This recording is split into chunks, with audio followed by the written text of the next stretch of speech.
Hansı şəkildə və necə dondurursunuz? Dondurma deyiləndə sözün hərfi mənasında mı donur? Bəli, əl biləyində fəaliyyət göstərən oynaqların qığırdaq səthini tamamilə təmizləyirik, sümük səthlərinə qədər. Sümüklərin təmasını əldə edirik.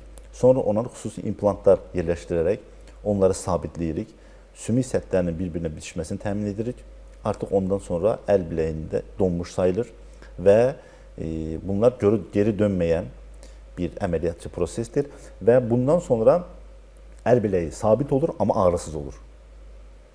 Burada ağrı önəmli faktordur. Çünki həmin o ağrı xəstənin həm gündüz, həm gecə bütün günlük fəaliyyətinə ciddi şəkildə təsir edir. Xəstə məcbur olur artıq, özü də razı olur. Oynaq donsun, amma yetər ki, ağrı olmasın. Çünki xroniki ağrı nə deməkdir? Ömrü boyunca xroniki davamlı şəkildə dərman qəbul etmək deməkdir. Və burada artıq ikinci problem ortaya çıxır. Dərmana bağlı, istifadə edildiyi ağrı kəsiclərə bağlı daxili orqanlarda ikinci patologiyalar ortaya çıxır. Yəni xəstə bundan da qurtulmuş olduğu üçün artıq bu yolu seçirik.